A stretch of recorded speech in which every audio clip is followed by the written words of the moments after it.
Las condiciones del sueño. Lejos de una total ausencia de mobiliario, lo que existía era un sistema de descanso funcional, reutilizable y profundamente ligado a los ciclos estacionales y a la jerarquía social. En este primer apartado, se exploran en detalle las estructuras de descanso, los materiales empleados para el lecho, el uso de almohadas y cabeceros, y la llamada ausencia de muebles, desgranando cómo cada elemento respondía a necesidades prácticas, sanitarias y simbólicas. En la gran mayoría de los hogares medievales, especialmente entre la población rural y las clases populares urbanas, el suelo constituía el espacio natural para el descanso. No obstante, dormir en el suelo no significaba hacerlo directamente sobre la tierra compactada o los tablones desnudos. La paja de cereal, el heno, los juncos y la hierba seca formaban la base del lecho medieval. Estos materiales no solo ofrecían un aislamiento térmico rudimentario, sino que también actuaban como amortiguadores físicos y absorbían la humedad del ambiente y del cuerpo. La paja era particularmente valorada por su ligereza, disponibilidad estacional y capacidad de renovación. Se extendía en capas sobre el suelo de tierra, piedra o madera, y se renovaba periódicamente, especialmente con la llegada de las lluvias o el frío invernal. En muchas regiones europeas, como la península ibérica, Francia o las Islas Británicas, existían ciclos de recogida y almacenamiento de forraje que garantizaban un suministro constante para los lechos.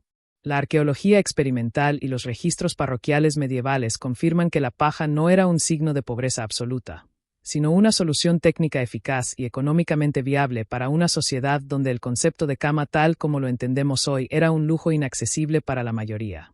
Junto a la paja, otros materiales vegetales y orgánicos complementaban el descanso. El musgo seco, las hojas de helecho, las ramitas de brezo y los tallos de lino o cáñamo se utilizaban en zonas donde el cereal era escaso o se reservaba para la alimentación humana y animal. En las regiones nórdicas y de montaña, se empleaban pieles de animales curtidas, lana sin cardar o incluso algas secas, aprovechando recursos locales que ofrecían mayor retención de calor. La combinación de estos materiales respondía a un conocimiento empírico transmitido de generación en generación, donde la práctica superaba a la teoría. No existían colchones en el sentido moderno, pero sí lechos estratificados que se ajustaban según la época del año, la humedad ambiental y la necesidad de ventilación. En verano, se preferían capas más finas y materiales frescos. En invierno, se apilaban más capas y se priorizaban los aislantes térmicos naturales. Esta adaptabilidad demuestra una sofisticación práctica que la historiografía tradicional ha subestimado durante siglos. Las almohadas medievales, lejos de ser accesorios decorativos o de lujo, cumplían funciones anatómicas, higiénicas y simbólicas. Entre las clases populares, las almohadas se fabricaban con sacos de lino o arpillera rellenos de paja, heno, plumas de aves domésticas, ganso, gallina, o, en zonas costeras, con algas secas. Su forma solía ser rectangular o cilíndrica, y se ajustaban al cuello para facilitar la respiración y evitar la rigidez muscular. En los estratos más bajos, era común compartir una única almohada entre varios miembros de la familia, o incluso dormir sin ella, usando un rollo de ropa o un brazo como soporte.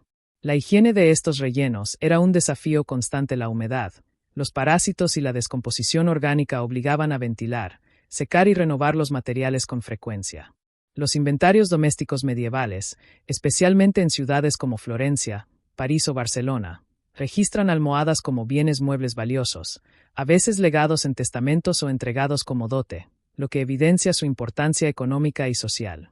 En contraste, la nobleza y el alto clero disfrutaban de almohadas rellenas de plumas de alta calidad, a menudo importadas o cuidadosamente seleccionadas.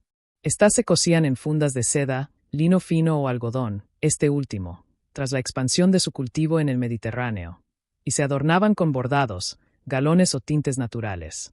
Las almohadas nobles no solo buscaban comodidad, sino que proyectaban estatus. Su volumen, suavidad y ornamentación eran indicadores visuales de riqueza y refinamiento.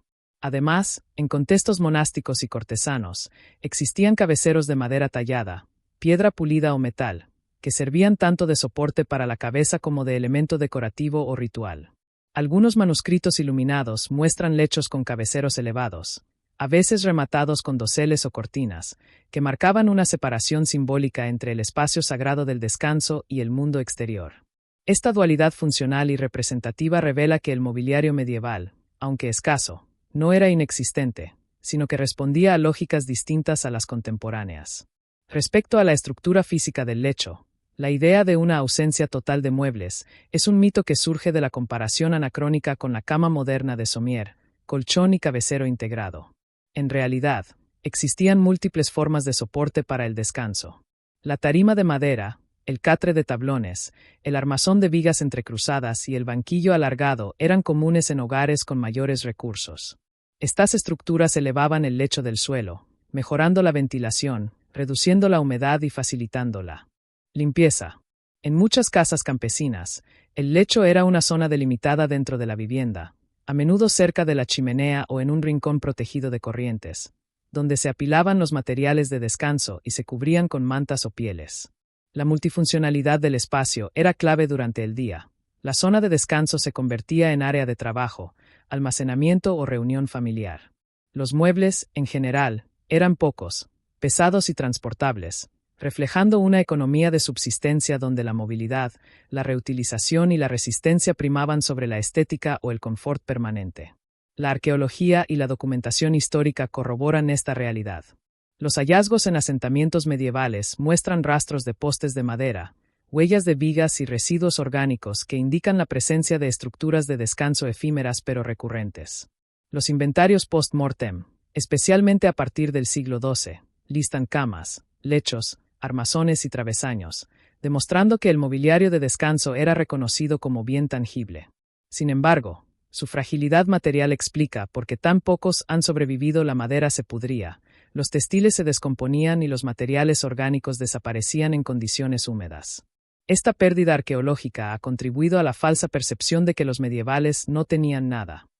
En realidad, tenían lo necesario, adaptado a sus posibilidades, y sabían mantenerlo.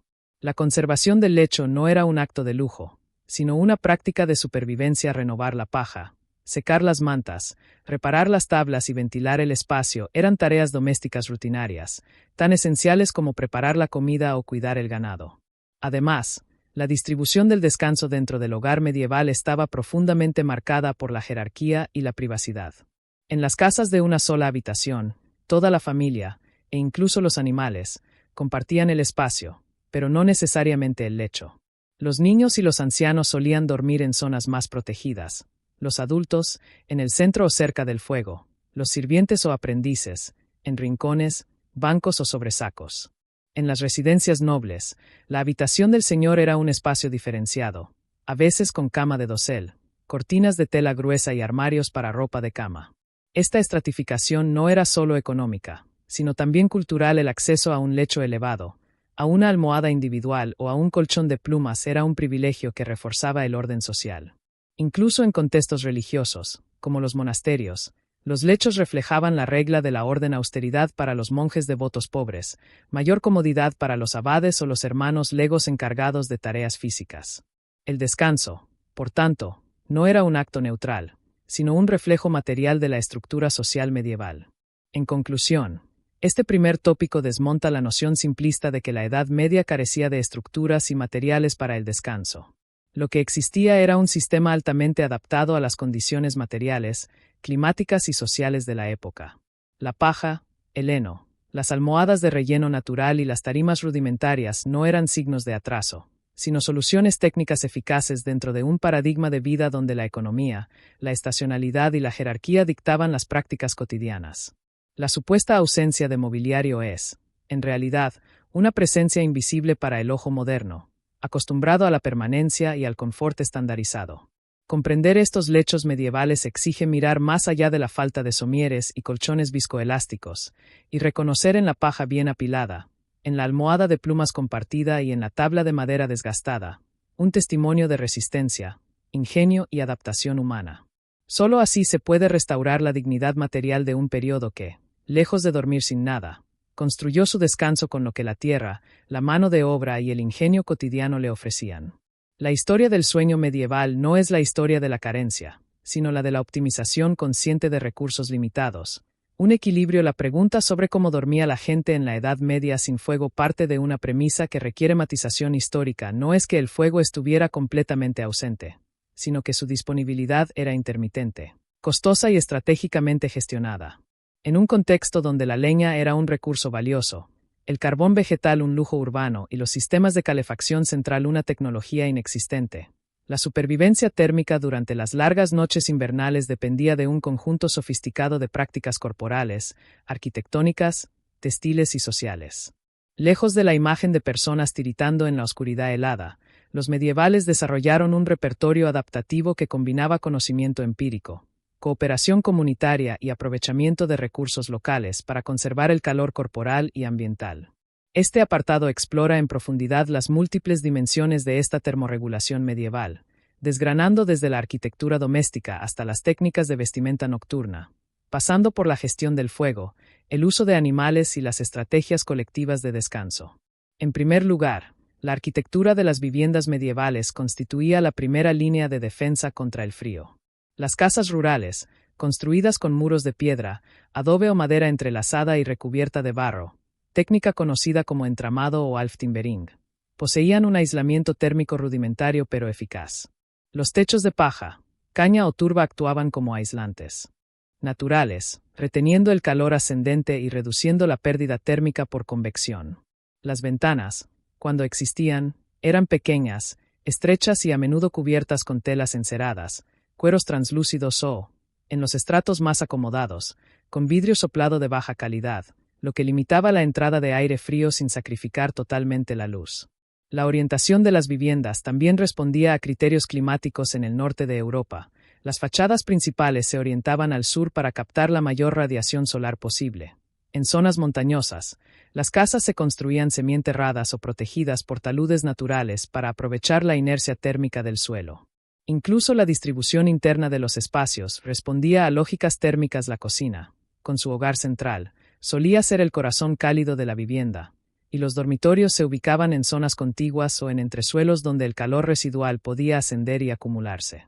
El manejo del fuego, aunque limitado, era una ciencia doméstica esencial. El hogar abierto, presente en la mayoría de las viviendas, no se apagaba completamente durante la noche en muchos hogares, especialmente en regiones de clima severo. Se empleaba la técnica del fuego lento o brasa guardada antes de dormir, se cubrían las brasas con ceniza fina o se colocaban troncos gruesos de combustión lenta, roble, haya, que podían mantener una fuente de calor residual durante horas. Al amanecer, soplar sobre las brasas o añadir astillas permitía reavivar la llama sin necesidad de encender desde cero, ahorrando tiempo y recursos. En las ciudades, donde el espacio era escaso y el riesgo de incendio alto, se desarrollaron sistemas de braseros portátiles de hierro o cerámica, rellenos de carbón vegetal o turba, que se colocaban bajo las mantas o cerca de los pies para proporcionar calor localizado. Estos dispositivos, aunque modestos, representaban una tecnología térmica accesible para clases medias urbanas y artesanos. Además, en algunas regiones como Escandinavia o los Alpes, se utilizaban estufas de piedra o ladrillo, antecesoras de las kakelugn suecas, que acumulaban calor durante el día y lo liberaban gradualmente durante la noche, un principio de inercia térmica que anticipaba conceptos modernos de eficiencia energética. La vestimenta nocturna constituía otro pilar fundamental de la termorregulación medieval. Contrario a la creencia de que se dormía desnudo o con ropas ligeras, la mayoría de la población medieval dormía vestida, con prendas específicas diseñadas para retener el calor. La camisa de lino o lana, larga y holgada, actuaba como capa base que absorbía la humedad corporal sin enfriar la piel. Sobre ella, se añadían calzas de lana, jubones acolchados, capas cortas o capuchones de dormir que cubrían cabeza y cuello, zonas críticas para la pérdida térmica. Los pies, particularmente vulnerables, se protegían con calcetines de lana gruesa, polainas o incluso zapatos blandos de cuero sin suela rígida, diseñados para no entorpecer la circulación. En los estratos populares, la ropa de día y de noche a menudo se superponía. No existía una distinción estricta entre pijama y vestimenta cotidiana, sino una gradación de capas que se ajustaban según la temperatura. La lana era el material estrella por sus propiedades aislantes, incluso cuando estaba húmeda, y su disponibilidad en toda Europa. Los inventarios domésticos medievales frecuentemente listan mantas de lana, capas de dormir o paños de abrigo como bienes de valor, lo que evidencia su importancia en la economía doméstica de la supervivencia térmica. El uso de cubiertas y textiles para el lecho completaba este sistema de protección. Las mantas de lana, pieles de oveja, cabra o conejo, y edredones rellenos de plumas o lana cardada se apilaban estratégicamente para crear microclimas cálidos alrededor del cuerpo. La técnica de anidar las mantas, es decir, envolver el cuerpo en múltiples capas con solapes cuidadosos, minimizaba las corrientes de aire y retenía el calor metabólico. En muchas regiones, se empleaban sacos de dormir rudimentarios, fundas de tela gruesa rellenas de paja o lana, en las que la persona se introducía completamente, dejando solo la cabeza al aire. Estos dispositivos, documentados en manuscritos y hallazgos arqueológicos, eran particularmente comunes entre pastores, viajeros y soldados, pero también se adaptaban para uso doméstico en invierno. La higiene de estos textiles era un desafío constante. La lana y las plumas requerían ventilación, sacudido y exposición al sol para evitar la acumulación de humedad, olores y parásitos. Las tareas de airear la cama o batir las plumas formaban parte de la rutina matutina en hogares de todas las clases sociales. Una de las estrategias más eficaces y documentadas era el calor compartido mediante el descanso colectivo.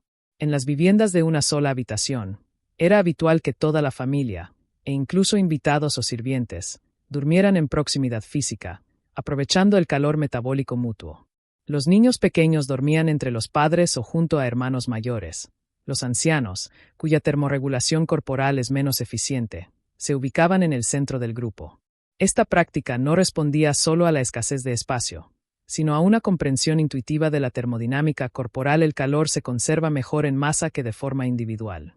En contextos monásticos, aunque la regla benedictina promovía la separación de lechos, los novicios o los monjes en formación a menudo compartían espacios de descanso en invierno. Incluso en la nobleza, donde la privacidad era más valorada, los lechos matrimoniales eran espacios de calor compartido, y los sirvientes encargados de calentar las sábanas con braseros o piedras calientes cumplían una función térmica esencial antes de que el señor se acostara. Los animales domésticos también jugaban un papel activo en la supervivencia térmica.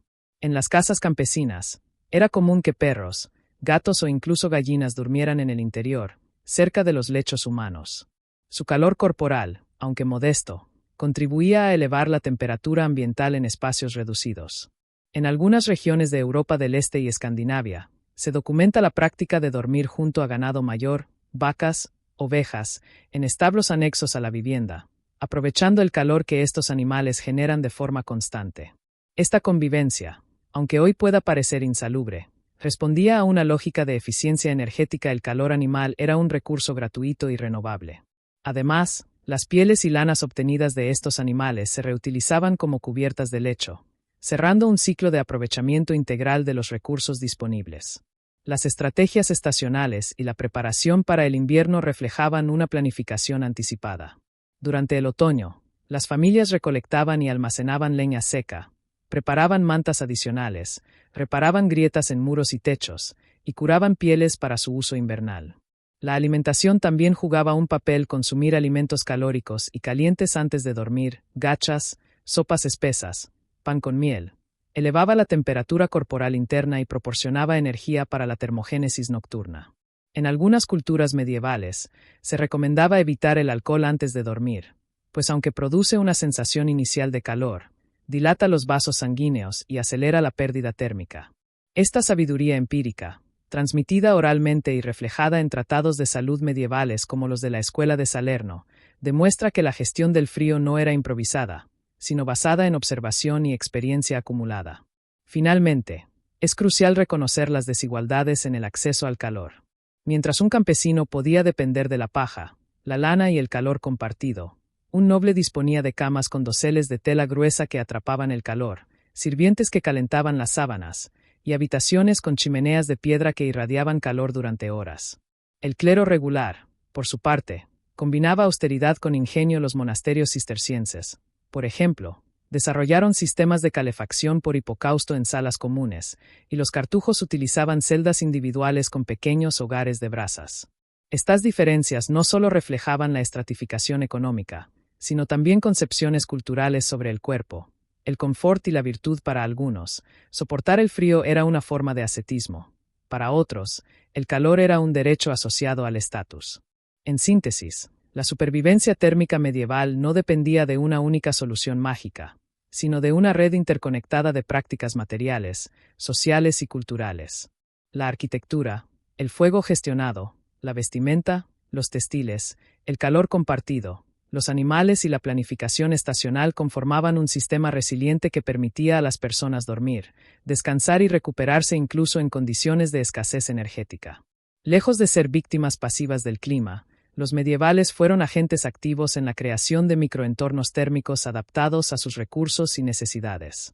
Comprender esta complejidad no solo enriquece nuestra visión del pasado, sino que también invita a reflexionar sobre las estrategias de sostenibilidad y eficiencia que, en un contexto de crisis energética contemporánea, podrían inspirarse en la sabiduría práctica de quienes supieron hacer mucho con poco.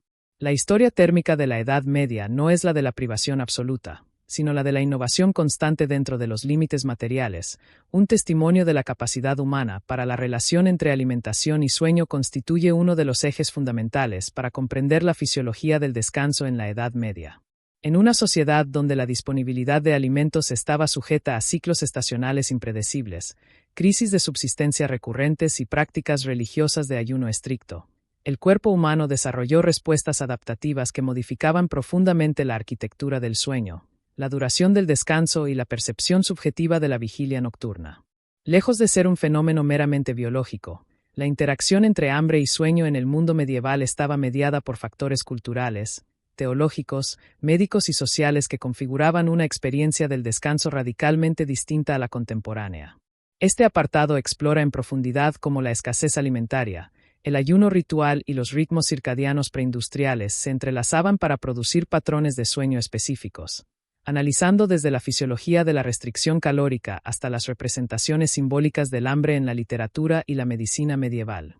En primer lugar, es crucial comprender que la dieta medieval promedio, especialmente entre las clases populares, era marcadamente estacional y frecuentemente deficitaria en calorías.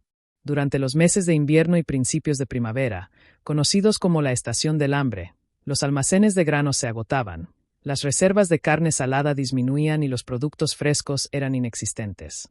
Esta escasez crónica provocaba un estado de restricción calórica prolongada que afectaba directamente al